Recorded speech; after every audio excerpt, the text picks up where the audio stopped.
21 seconds. That's all it took for Jasmine Crockett to flip Washington upside down.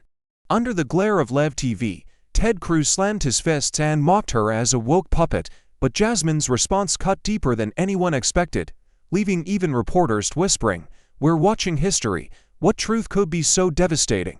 It left Cruz gasping for air. Stay with us. This is a story worth every second of your time. The Senate chamber was a pressure cooker before a word was even spoken. Cameras locked in, red lights blazing, millions of Americans leaning closer to their screens. Everyone knew Ted Cruz was coming for blood. No one expected Jasmine Crockett to already be loading the match that could set Washington on fire. Cruz struck first, his voice booming through the marble hall. Democrats have fueled Putin's war in Ukraine. Democrats have unleashed crime on the streets of Washington, D.C. Is their America weak, lawless, dangerous? Each accusation landed like a hammer, his finger stabbing the air as if driving guilt straight into his opponents. Behind him, Republican aides nodded in choreographed rhythm, feeding off his fury, daring anyone to interrupt. Then the interruption came. The chamber doors opened with a groan, and Jasmine Crockett entered with a stride that silenced even the restless murmurs in the gallery. Her heels struck the floor like gunfire. She didn't look at the cameras, didn't acknowledge the crowd, her eyes locked straight on Cruz. The fire in them was enough to change the temperature of the room. And before he could finish his rant, Jasmine's voice cut through like a blade. Enough. The single word detonated. Cruz froze mid-sentence, his smirk faltering under the glare of the cameras. The chamber inhaled sharply, every reporter feeling the moment slip out of his control. Phones lit up instantly, aides frantically firing off texts, hashtags already writing themselves. Hashtag Cruz stop cold. Cruz tried to recover, pounding the desk, his tone sharper now, desperate, but Jasmine leaned in, steady, fearless. "You can scream about Ukraine, you can scream about crime," she said, her voice low but slicing, "but don't you dare stand here and lie to the American people." Her words didn't just challenge him, they branded him. The chamber tilted toward her, the balance of power shifting right before the country's eyes. A hush fell so heavy it was suffocating. Reporters leaned forward, pens trembling about their notepads. One whispered, "She just stole his stage." Another replied, almost in awe, "No, she just stole the nation's breath." For the first time in years, Cruz looked rattled. His fist slammed the desk harder than before, his face red, veins straining against his temples. But the anger only made him look weaker. Trapped in the spotlight he thought he controlled, Jasmine didn't flinch. She met his glare with the calm of someone who had waited her entire life for this moment.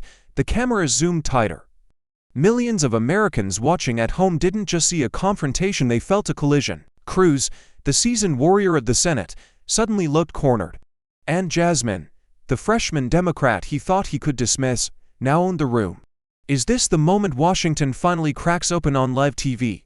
Cruz tried to reclaim the room, his voice rising as he leaned into the microphone. This is what weakness looks like. Democrats appease Putin. They kneel to foreign dictators, and they leave America undefended. He dragged out each word, savoring them like poison, his eyes darting across the chamber to gauge the reaction.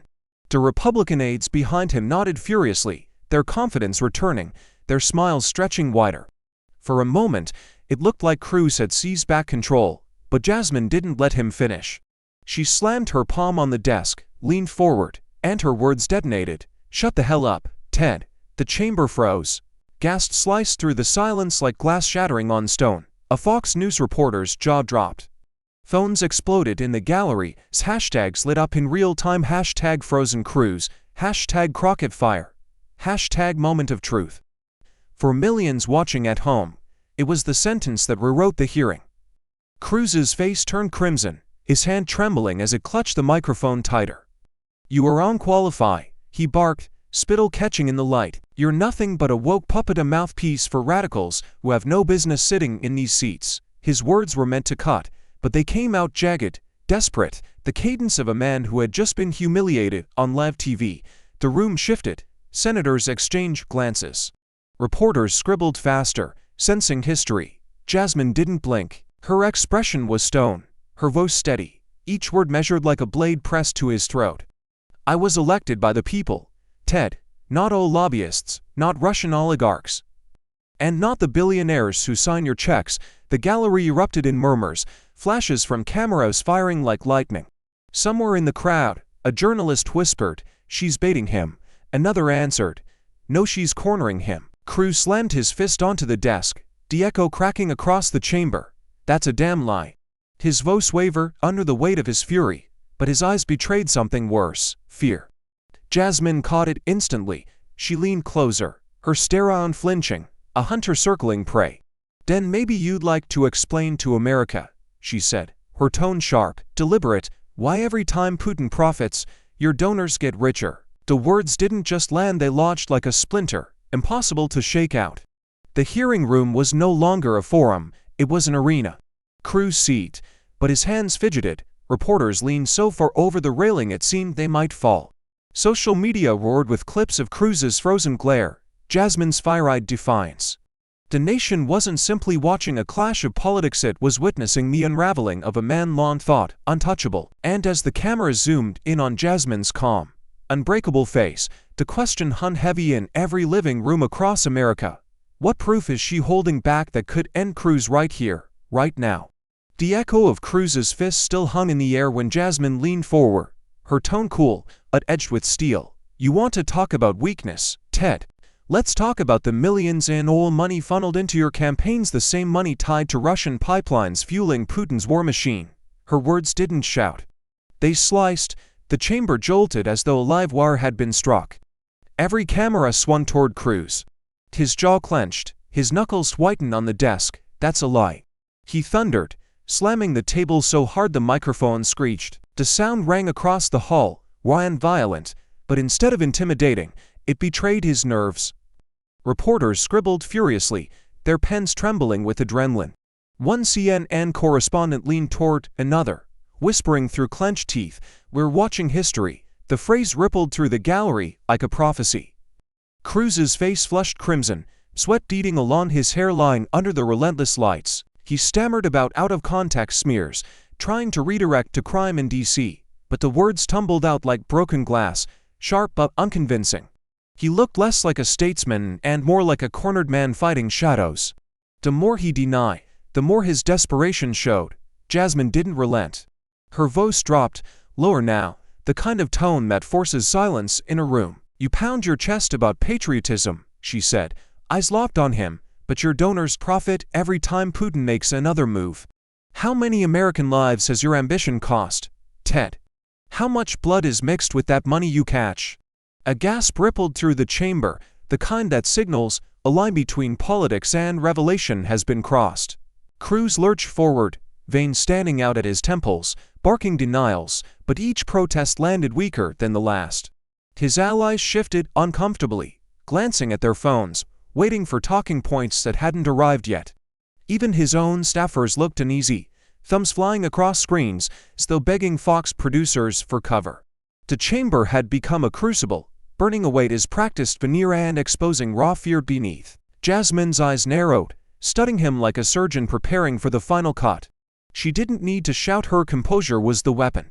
Every second she held her silence after each strike only deepened the suspense, pulling the nation closer to the edge of its seat. The tension wasn't political anymore, it was primal, electric, the feeling before something irreparable shatters. The camera zoomed tighter, capturing Cruz's sweat, Jasmine's stillness, the hush of a room too afraid to exhale.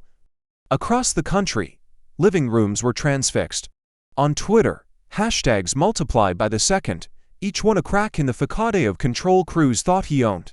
The chamber itself seemed to vibrate with the weight of what hadn't yet been revealed. And as Jasmine's hand brushed the small USB drive resting on the desk before her, the question spread like wildfire in every mind.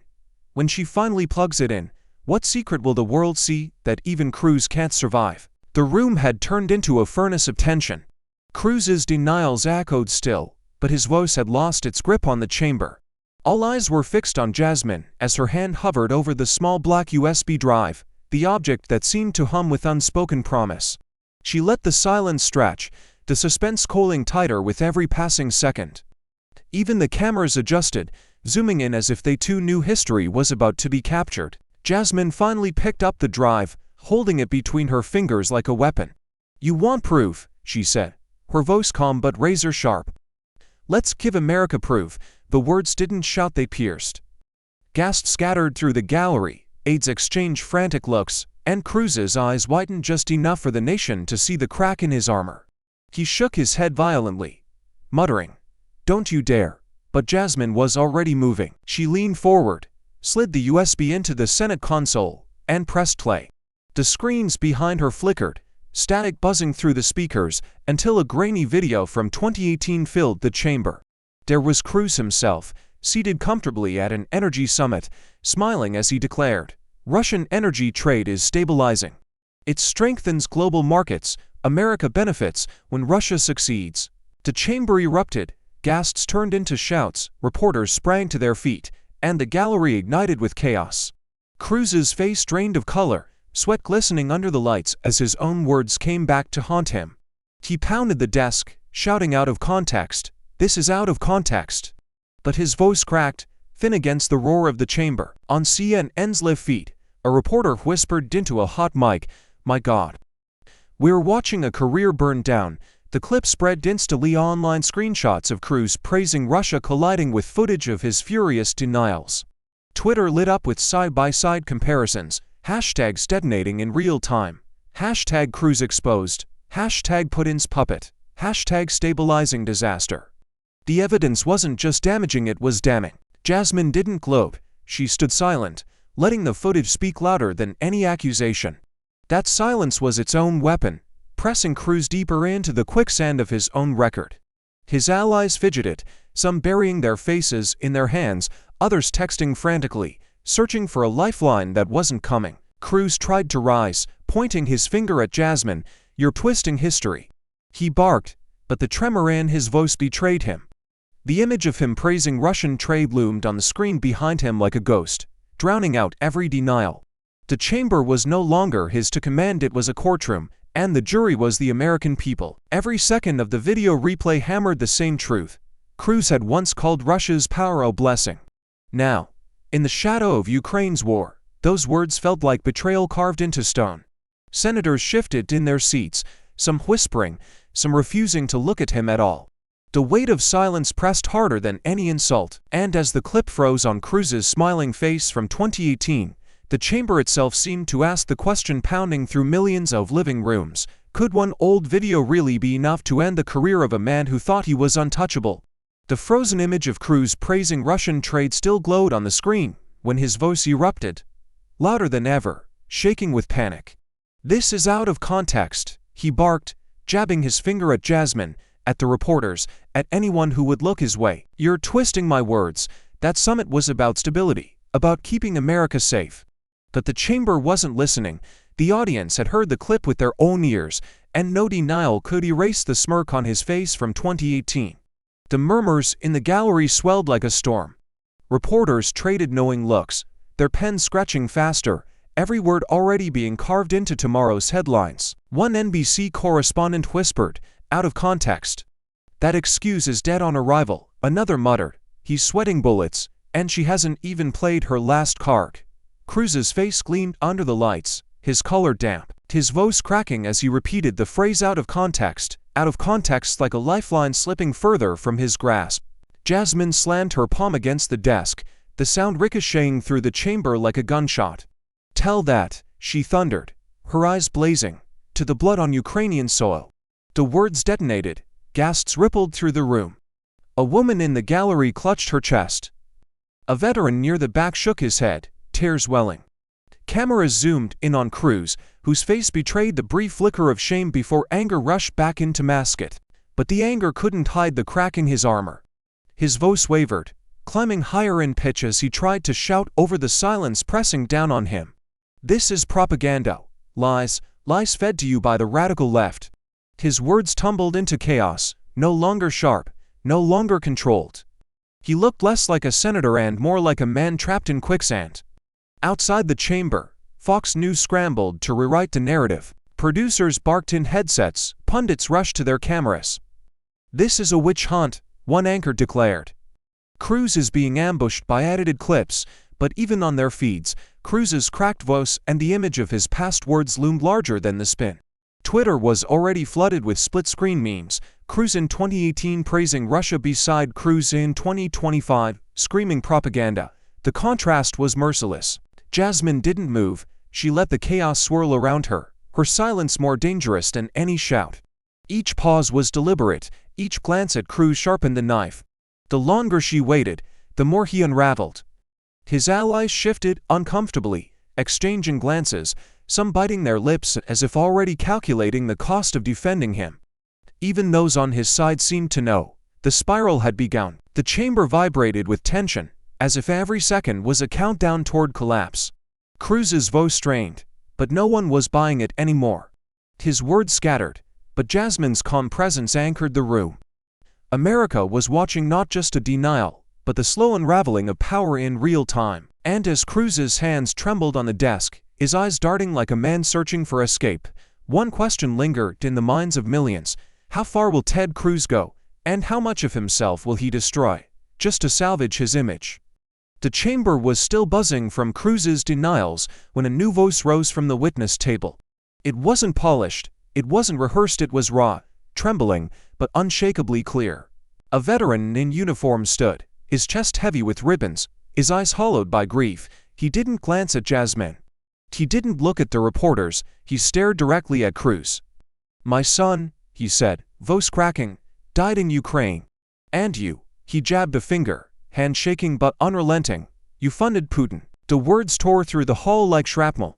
Gasps echoed, chairs creaked as senators shifted, and even the cameras seemed to freeze on his face, capturing every line carved by pain. The chamber wasn't political anymore, it was human, raw, unbearable. The gallery fell silent. Reporters lowered their pens, some blinking back tears, others too stunned to write. A woman in the back sobbed quietly into her hands. Jasmine sat still, her eyes glistening but unflinching, letting the veteran's voice fill the void that no headline could contain. Every word was heavier than Cruz's entire defense. Cruz's face stiffened, his mouth opening and closing like he had swallowed fire. He tried to pivot, tried to crawl back to familiar ground. Crime in Washington, D.C. is worse than. His voice faltered as boos rippled from the gallery. The words sounded cheap, hollow, obscene against the father's grief. Even some Republicans shifted uncomfortably, looking away as if ashamed of the script he clung to. The veteran slammed his fist on the table. "Don't you dare deflect. Don't you dare talk about carjackings while my son's blood stains the soul of Europe because men like you sold out to oil money." His voice cracked into a sob, but it only made the moment more piercing. The silence afterward was suffocating. No senator dared interrupt, no aide dared whisper. Cruz gripped the edge of the desk, his knuckles white, sweat beading at his temples. His usual smirk was gone. In its place, a desperate rigidity, the look of a man cornered not by politics, but by truth. He stammered about context, about complex issues, but the words rang lifeless. His eyes darted around the chamber, searching for an ally, but every gaze was fixed on the father who refused to let him off the hook. Jasmine leaned forward, her voice soft, almost breaking, but sharp enough to cut through the silence. "This isn't about politics, Ted. This is about lives you traded for power." The words hung heavy in the air, as though carved into the marble walls. For the first time, Cruz had nothing left to say. His silence screamed louder than his shouting ever had. The father's grief, Jasmine's fire, the chamber's silence, it all collided into a moment that felt irreversible. And as cameras broadcast his trembling face to millions, one question burned hotter than all the others. Would Cruz keep digging deeper into denial, or collapse beneath the unbearable weight of truth? The silence from the grieving father still lingered in the chamber, but Cruz, breathing heavy, face flushed, refused to drown in it. He gripped the microphone, his voice suddenly booming with a desperate ferocity. "This is what Democrats don't want you to hear," he roared. "Washington, D.C. is more dangerous than Baghdad. Murders, carjackings, families terrified to walk their own streets because the so-called party of justice abandoned them." His words cracked through the chamber like artillery fire, but beneath the thunder there was something brittle, panic dressed up as conviction. He rattled off numbers like bullets, rapid and unrelenting. Last year alone 203 murders. Carjackings up by 90%. Mothers burying their children, while Democrats stand here preaching morality. You talk about Ukraine, but right here in the capital of the United States, the blood is flowing and it's on your hands." His finger jabbed across the aisle, trembling with rage. The gallery buzzed, half horrify, half electrify. For the first time since the hearing began, Cruz tried to seize momentum not by defense, but by raw attack. Reporters typed furiously, headlines already framing his pivot.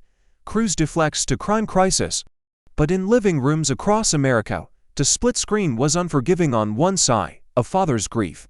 On the other, Cruz shouting statistics like a man gasping for oxygen. His words hit the air, but they didn't land.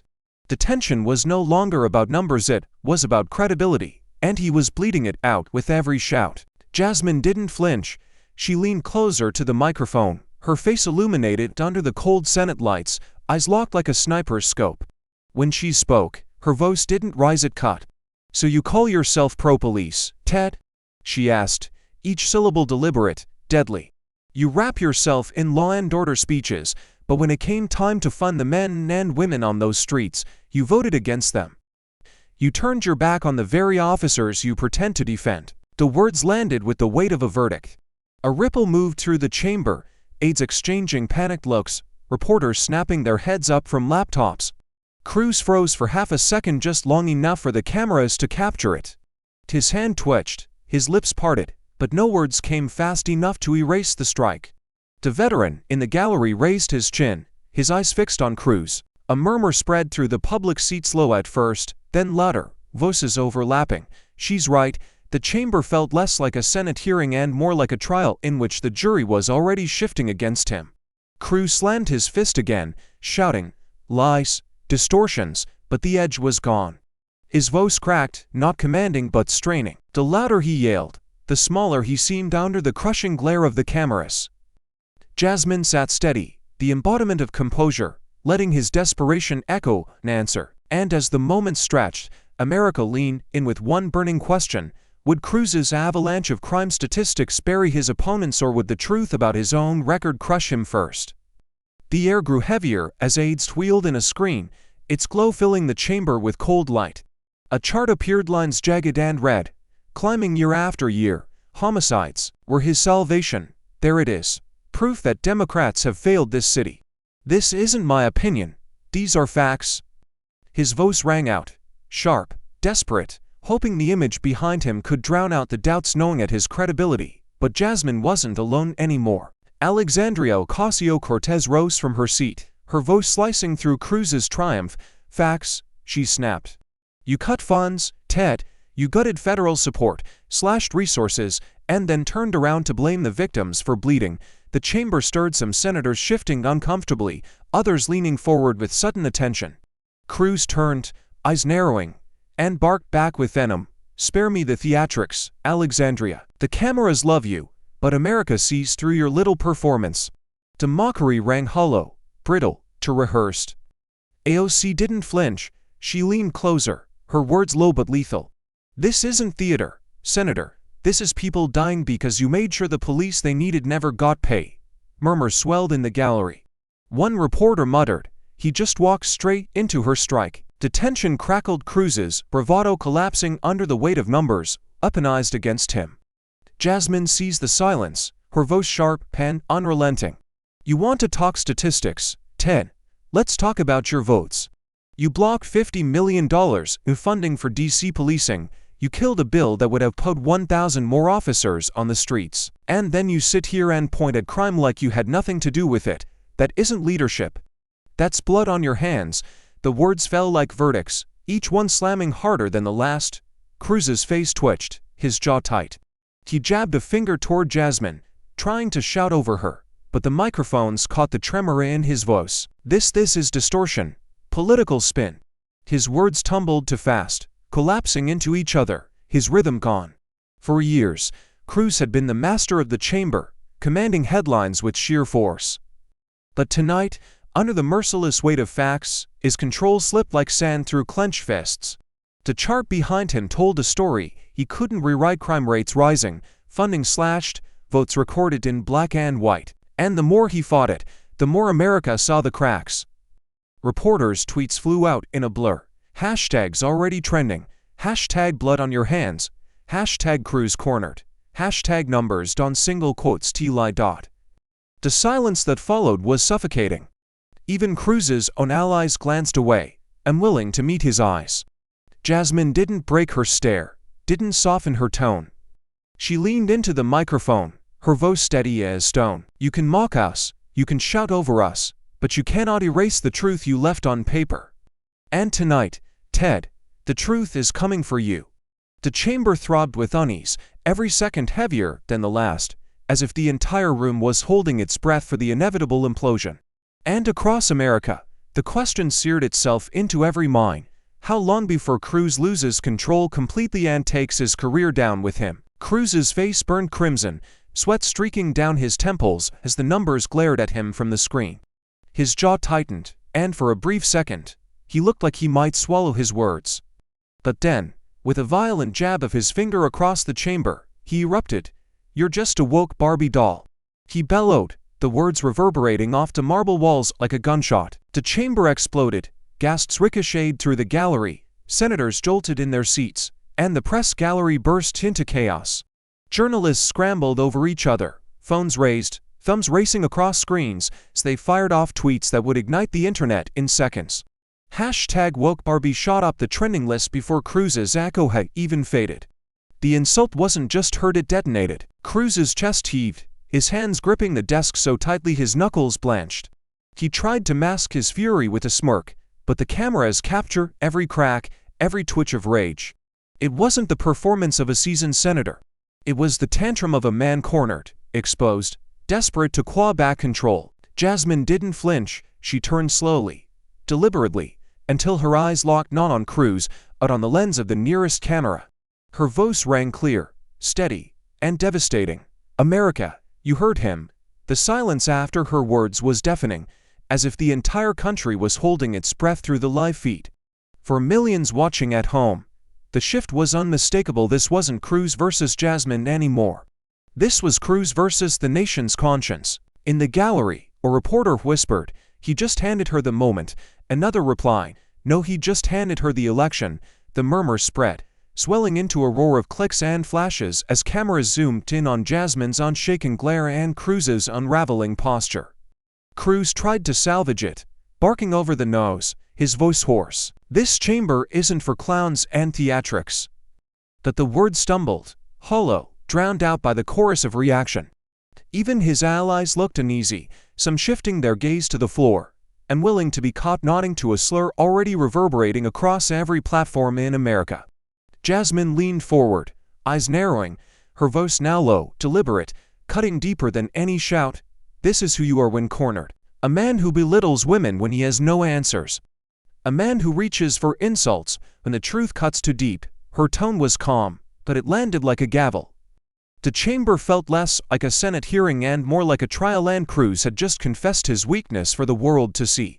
The moment seared itself into the nation's memory. Millions of viewers weren't just watching politics.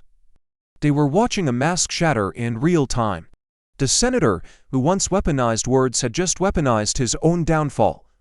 And as the hashtag stormed across every platform, and Jasmine's steady glare lingered on screen, the question rang louder than the insult itself. Had Ted Cruz just doomed his career with a single, reckless outburst? The insult still hung in the chamber like smoke after an explosion, but outside, the media had already begun turning the blast into firestorms. Within minutes, Fox News cut Lev to Sean Hannity. His face was tight with indignation, voice booming with rehearsed fury. What we just witnessed is not courage, it's chaos. Jasmine Crockett is nothing more than a radical left actor, staging theatrics for the cameras. Ted Cruz stood for American values, and Democrats turned a Senate hearing into a circus. Behind him, the chyron screamed in bold ray, left-wing clowns attack Cruz. Across the split screen, CNN went in the opposite direction. The banner in giant block letters read, Cruz meltdown on Live TV. The anchors spoke in low, urgent tones, cutting replay after replay of Cruz jabbing his finger and snarling woke Barbie doll. A veteran political analyst, shaking his head, declared, this wasn't just an insult, this was a collapse in discipline. We've just seen a potential end to Cruz's national credibility live, and in real time. The divide spread like wildfire. On Twitter, two parallel storms raged. One side screamed #Stand with Cruz, framing him as a patriot under attack by radical feminists. The other side hurled #Woke Barbie back at him with memes, clips, and gifs of Cruz's red, sweating face. TikTok filled with parodies, actors in suits melting down, while young creators lip-synced Jasmine's sharp retort, "America, you heard him." The internet didn't just react. It feasted. In living rooms across the country, the split was visceral. A farmer in Texas threw his cap at the screen, shouting, "That's right, Ted, don't take their nonsense." Meanwhile, a mother in Detroit sat at the edge of her couch, whispering to her daughter, "She's standing up for us." Finally, someone standing up for us. America wasn't just watching, they were choosing sides, their kitchens and bedrooms turning into battlegrounds. Back inside the chamber, Jasmine remained silent, her eyes still fixed on the cameras. She knew what was happening beyond those marble walls. Every second of her composure was being dissected, mocked, defended, amplified. The hearing was no longer confined to DC, it was bleeding into every screen, every headline, every heart. Cruz, meanwhile, sat slumped but defiant, whispering with aides as Fox headlines popped up on their phones, spinning his outburst as strength. Yet even he couldn't miss the shift, how CNN's coverage, how the hashtags, how the silence of his colleagues painted him not as a fighter, but as a man undone. The clash wasn't just Cruz versus Jasmine anymore. It had become something bigger, media empire shaping narratives, millions of Americans rewriting the story in real time. Every camera flash, every banner, every tweet turned the hearing into a proxy war for the soul of the country. And as Jasmine finally straightened, her hands folded calmly on the desk, the question thundered far beyond the Senate chamber. Could she hold her ground against the storm of headlines, pundits, and half a nation determined to break her? The chamber had barely recovered from the media storm when another voice rose, fierce and unyielding. Alexandria Ocasio-Cortez stood, her eyes locked on Cruz, her voice carrying a fire that demanded silence. "This," she declared, her hand cutting the air like a blade, "is what sexism and corruption look like. A senator who takes oil money, who shields oligarchs, who calls women fighting for truth Barbie dolls. America deserves better than this cowardice dressed up as leadership." The gallery erupted, applause from some corners, gasps from others. Reporters bolted upright, cameras flashing wildly. AOC's words weren't just a defense of Jasmine. They were an indictment of everything Cruz embodied. His smirk faltered, his knuckles tightening around the microphone, but before he could strike back, Jasmine turned to her ally. Cruz laughed, but the sound rang hollow, brittle, almost desperate. He spread his arms theatrically, his grin wide but his eyes betraying unease. To rising radicals, hand in hand, playing the victim card together, he sneered. "It's cute, really, theatrics for the cameras."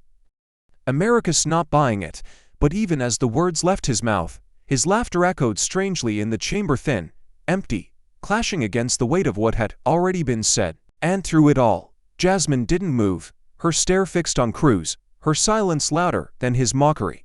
For the first time, he wasn't just facing one opponent, he was cornered by a movement, embodied into voices that refused to be silenced. As the cameras tightened in their frame, one question surged through the air like thunder, unspoken but inescapable. Could Ted Cruz possibly outmaneuver not just one, but two rising progressive stars who had turned his arrogance into their weapon? Cruz was still forcing his brittle laughter when the first phone in the gallery buzzed, then another, and another. A ripple of vibration swept the chamber, aides glancing down at their screens, reporters' eyes widening as a link shot like lightning across Twitter.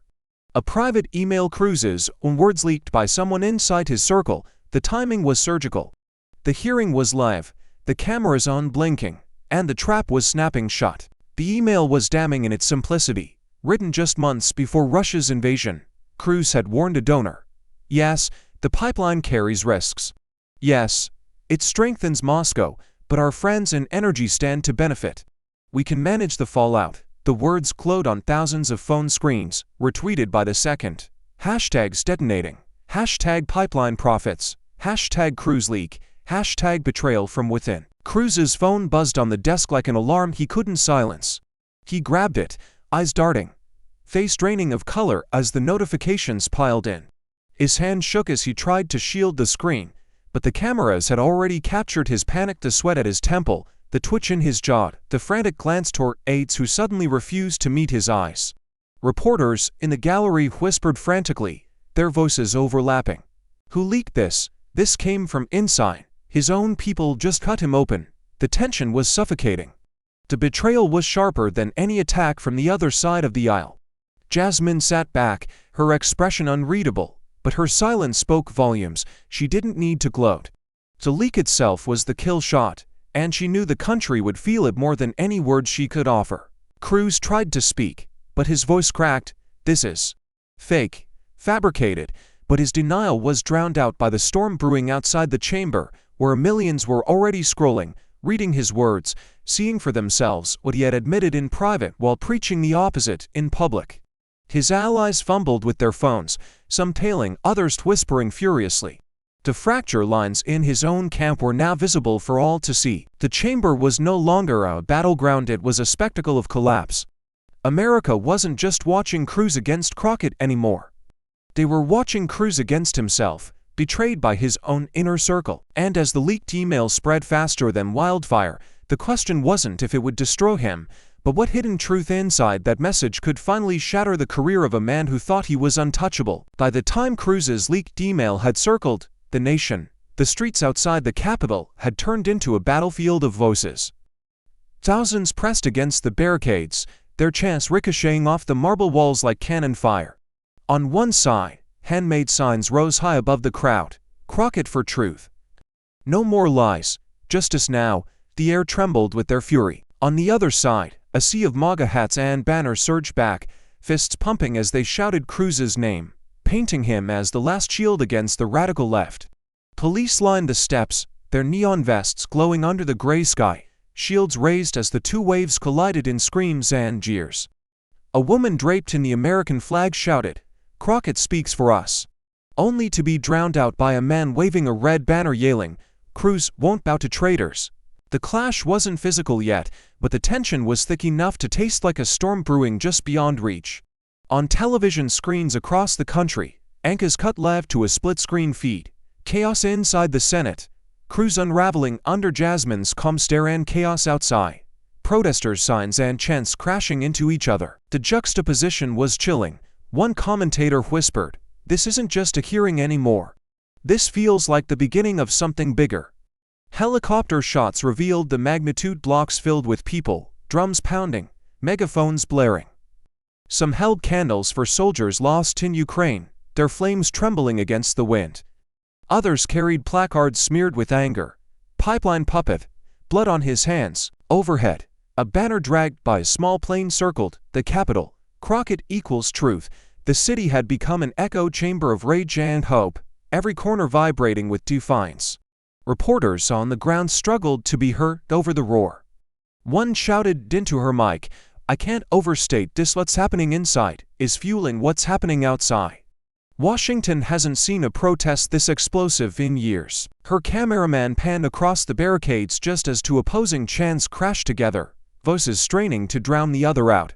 Crockett. Crockett versus USA. USA. The sound was less like democracy and more like a drumbeat of war.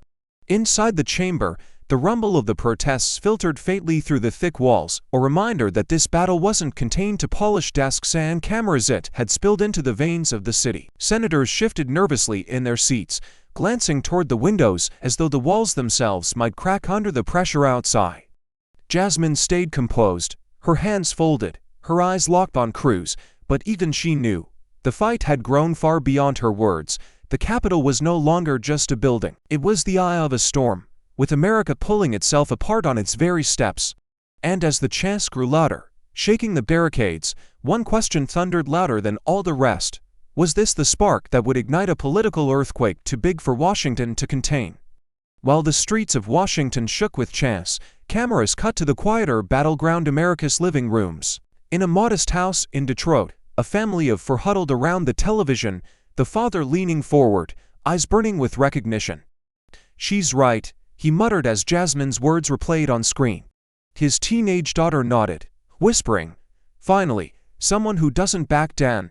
The mother's eyes welled with tears when the veteran's testimony appeared in the recap. Around their kitchen table, The fight in the Senate felt less like politics and more like vindication. Hundreds of miles away, in rural Texas, a farmer sat at his worn wooden table, remote in one hand, shaking his head. "They're twisting his words," he growled, pointing at Cruz's image on screen.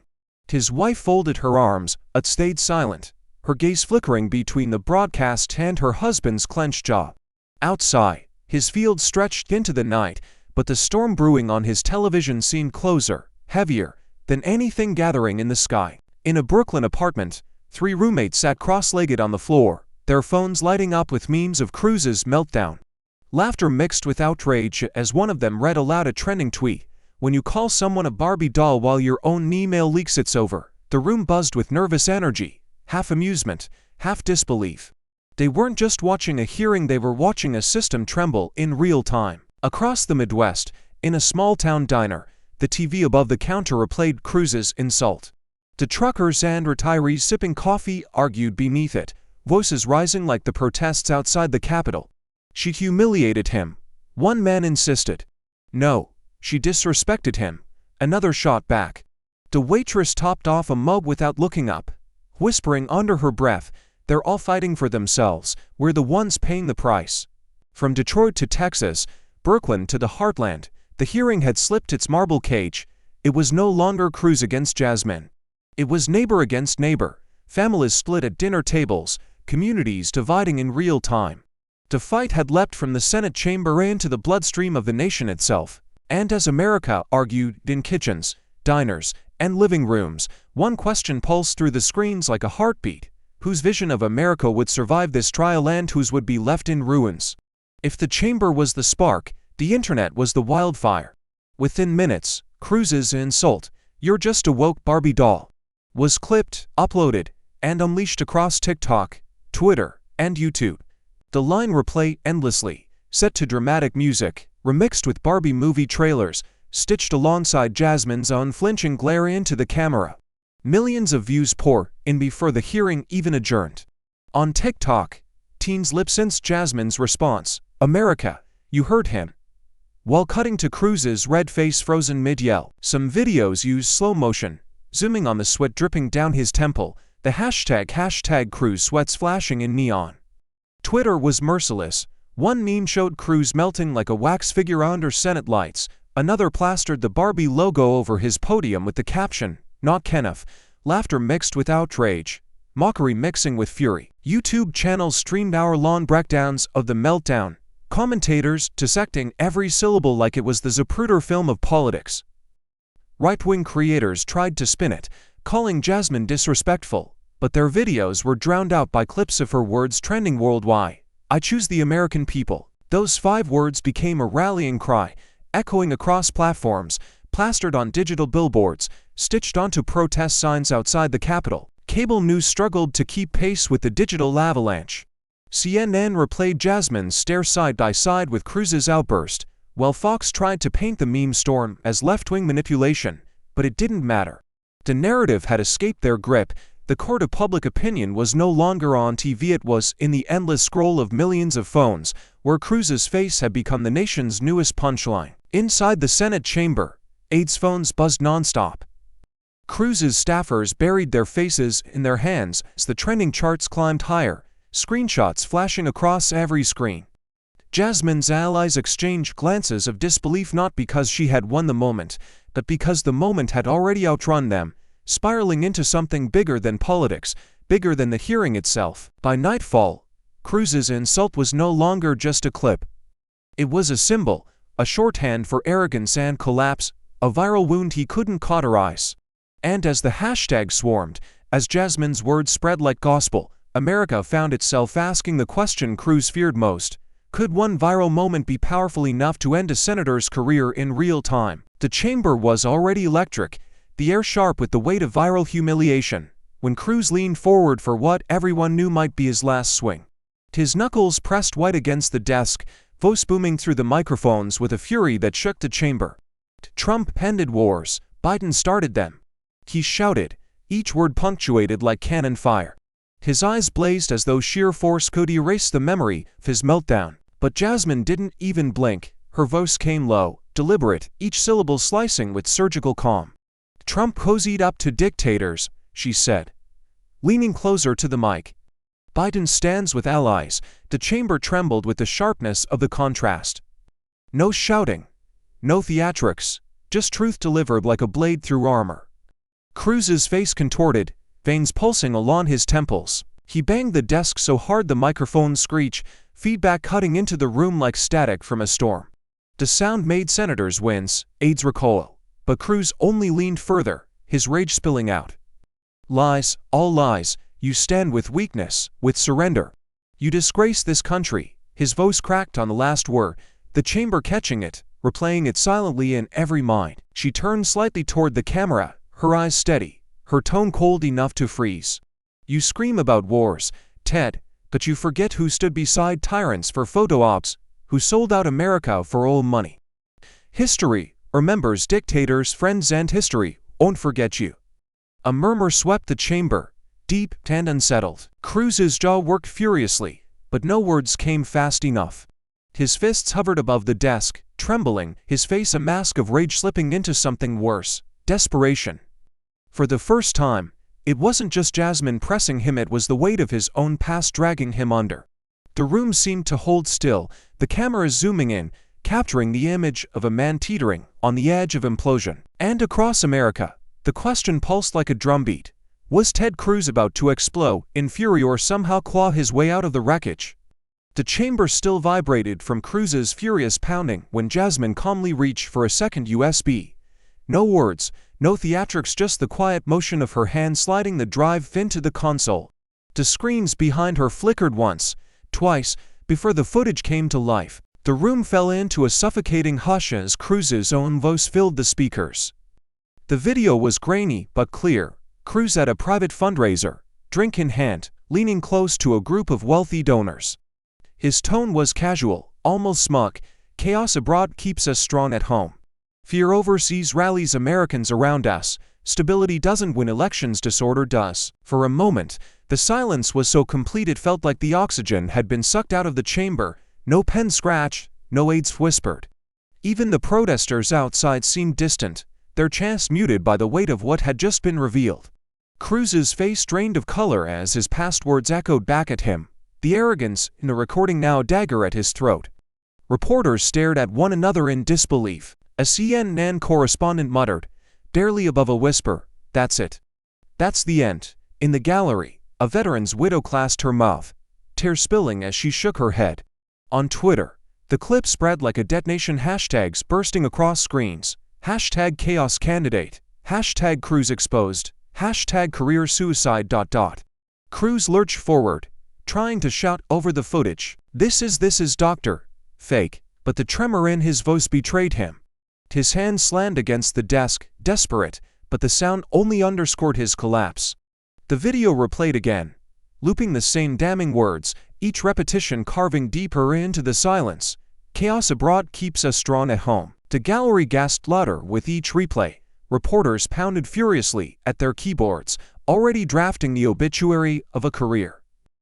Even his Republican colleagues avoided his eyes, their faces grim, their bodies shifting as though they wanted to be anywhere but beside him. The chamber didn't feel like a Senate hearing anymore. It felt like an execution, his own words pulling the trigger. Jasmine didn't gloat, she didn't need to. Her silence was devastating, her posture unshaken as Cruz unraveled. When she finally spoke, her voice was low, deliberate, and surgical. This isn't leadership. This isn't patriotism. This is exploitation. You don't serve America, Ted, you serve yourself. Cruz opened his mouth, but nothing came. His lips trembled, his face pale, the last threads of his composure fraying under the gaze of millions watching at home. For the first time, Ted Cruz looked like a man who knew he had been broken. The clip froze on his smug grin, the damning words etched into the silence of the chamber. And across the nation, a single question burned hotter than any partisan fight. Had America just witnessed the live suicide of a political career too arrogant to see, sown and coming? The final frame of Cruz's recorded words, his smug smile paired with the line "Chaos abroad keeps us strong at home," froze on the screen like a death mask. The chamber was no longer alive with debate, but heavy with murmurs, the low hum of senators exchanging glances too sharp to be ignored. Across the Republican benches, aides whisper frantically, but the senators themselves seemed hollowed out, their shoulders stiff, their eyes fixed anywhere but on the man at the center of the storm. Then it happened. One by one, a handful of Republicans pushed back their chairs and rose. They didn't make statements, they didn't look back. They simply walked out, their footsteps echoing in the chamber like cracks splintering in glass. Each departure was a verdict in silence, louder than any condemnation. The cameras caught every second, broadcasting defections not just to the gallery, but to the millions watching at home. Cruz sat slumped in his chair, shoulders caved, the color drained from his face. His hands clutched the edge of the desk, knuckles pale, as though holding on to the last remnants of power slipping away from him. His mouth opened once, then again, but no words emerged. The senator who had once thundered through hearings, who had relished every headline, now looked like a hollow statue collapsing under its own weight. Outside the Capitol, the protests that had raged all day shifted into something different, something unified. From the steps came a new chant, thunderous and unrelenting. Crockett, Crockett, Crockett. The sound rolled like a tidal wave through the streets, drowning out the last cries of Cruz's defenders. Signs bearing Jasmine's words, "I choose the American people," rose above the crowd, glowing in the camera lights as though a movement had crystallized in real time. Inside, journalists scrambled, firing off updates as their headlines turned into obituaries for Cruz's political relevance. Cruz collapses on live TV. Republicans abandon ship. Crockett's moment. The press gallery felt less like a neutral observer and more like a jury foreman reading out a sentence. Every keystroke was another nail in the coffin of a career, and not by enemies, but by his own words and his own arrogance. Jasmine remained seated, hands folded, eyes forward. She didn't gloat, she didn't smile. Her silence wasn't victory, it was gravity.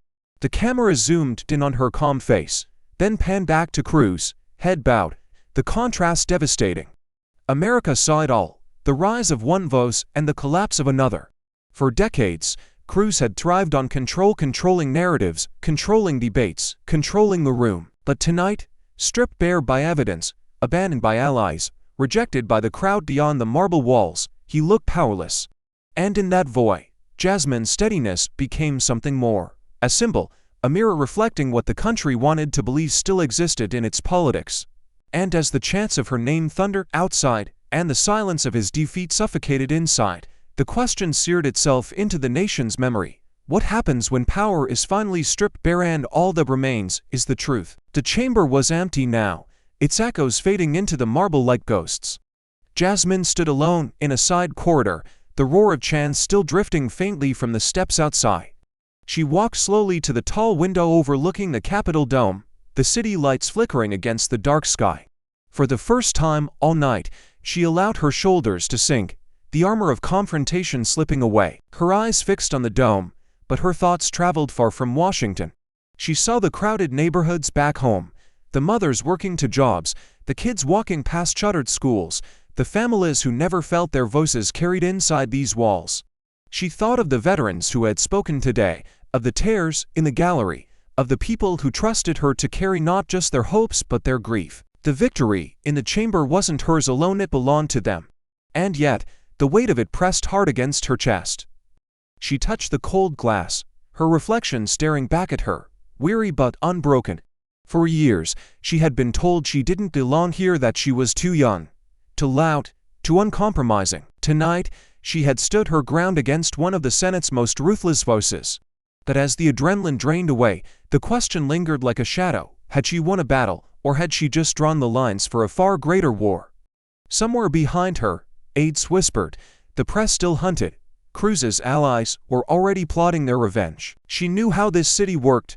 Power never died quietly, it clawed, it schemed, it struck back when the lights were off. And though she had captured the moment, the reckoning was only beginning. The Capitol dome gleamed under the night sky, timeless, indifferent, a reminder of both triumph and betrayal. Jasmine's eyes narrowed, her jaw tightening as the thought crystallized in her mind. She wasn't naive, she hadn't come here for applause. She had come for justice, and justice was never won in a single night. And as the camera closed in on her reflection in the glass, her voice carried in a low, steady narration. Did I win the fight tonight? Or did I just step into the first shot of a new war? By dawn, America was no longer the same country that had gone to sleep the night before. News outlets blared with headlines that struck like hammers: Cruz destroy in live meltdown, the Barbie doll moment that ended a career, Crockett emerges as national force. Cable networks replayed the footage in endless loops: Cruz's trembling rage, Jasmine's unflinching glare burning the contrast into the nation's memory. Polls shifted overnight with brutal speed. Numbers flashed across every chyron. Cruz's approval plummeting, Jasmine's name climbing into the stratosphere. She was no longer just a congresswoman from Texas, she was suddenly spoken of as a rising national leader, a face of defiance, a voice unwilling to be silenced. Supporters online didn't just cheer her, they crowned her, flooding hashtags with slogans like #Crockett for Truth and #NextGenLeader. But beneath the euphoria, darker currents stirred. In conservative circles, Cruz's humiliation became martyrdom. Talk radio hosts painted him as the victim of a left-wing ambush, warning that Jasmine was the tip of a radical spear aimed at dismantling the old guard. In closed-door meetings, Republican strategists whispered of counterattacks, of campaigns built on vengeance rather than vision. And Cruz himself slumped in silence only hours before he appeared on Fox in a late-night call-in, his voice hoarse but venomous. "This isn't over," he growled. "They think they've beaten me. They think they can humiliate me and walk away." Well, Washington doesn't get rid of Ted Cruz that easily. His words carried less strength, and they once did, but there was a glint in his eyes, a promise of retaliation simmering beneath the humiliation. America felt split down the middle, half celebrating the fall of a titan, half preparing for his revenge. The country wasn't just witnessing the end of one hearing, but the ignition of something larger, something volatile. Jasmine's triumph had electrified a nation hungry for truth, but it had also awakened a beast that thrived on division. As the Capitol dome loomed under the morning light, one question burned through headlines, living rooms, and protest chants alike: what storms lie ahead for a nation too divided to stand, yet too restless to fall? The chamber was nearly empty now, the marble floor scattered with forgotten notes and half-drunk water bottles, the echoes of a political war still lingering in the air. Jasmine stood at the center, framed by the cold glow of cameras that refused to shut off. Her face bore the exhaustion of battle, yet her eyes burned with a clarity sharper than ever. She placed both hands on the desk before her, her voice steady, carrying not just to the reporters left behind but to the millions still watching through their screens. "This fight isn't about me," she said, her tone measured, each word like a chisel striking stone. "It's about every mother who lost a son to war because men in power chose profit over peace. It's about every family who fears stepping outside their door at night because leaders cut funding to those sworn to protect them. It's about the voices ignored, the sacrifices forgotten, the truth buried under corruption." The gallery was silent, save for the quiet sob of a woman clutching a photograph of her son in uniform. Jasmine's voice trembled for only a fraction of a second, then steadied, stronger, louder. "We choose truth, we choose justice. Not because it is easy, not because it is safe, but because America cannot survive another generation of lies." Outside, the chants swelled again, surging through the thick walls of the Capitol like a drumbeat of history itself. "Crockett, Crockett, Crockett." The sound rose higher, echoing into the night, as though the voices of the people were lifting her words into the air, carrying them beyond the steps, beyond the city, into every corner of the country. For one final moment, Jasmine looked directly into the camera lens, her gaze piercing through the screen into living rooms, diners, bedrooms across the nation. Her voice softened, almost a whisper, but the weight behind it made the words thunder. "If truth costs us everything, our comfort, our safety, even our lives, are we still brave enough to choose it?" The screen faded to black, but the echo of her question lingered like a storm on the horizon, demanding an answer not from Cruz, not from the Senate, but from America itself. In Jasmine's fight, we saw more than a clash of politics, we saw the raw cost of truth. She showed us that courage is not the absence of fear, but the choice to stand tall when the world tries to silence you. Every insult hurled, every smear exposed, became proof that one steady voice can shake the walls of power. And now, the echo of that moment belongs to us. When the truth in your life demands sacrifice, will you protect your comfort, or will you rise, like Jasmine, and choose justice no matter the storm? Thank you for watching until this moment and for standing with us on this journey for justice. Your support means everything. Like, subscribe, and turn on notifications so you never miss what's next. And we'd love to hear your thoughts. Leave a comment below and let us know what moved you most in this story. Together, our voices make a difference.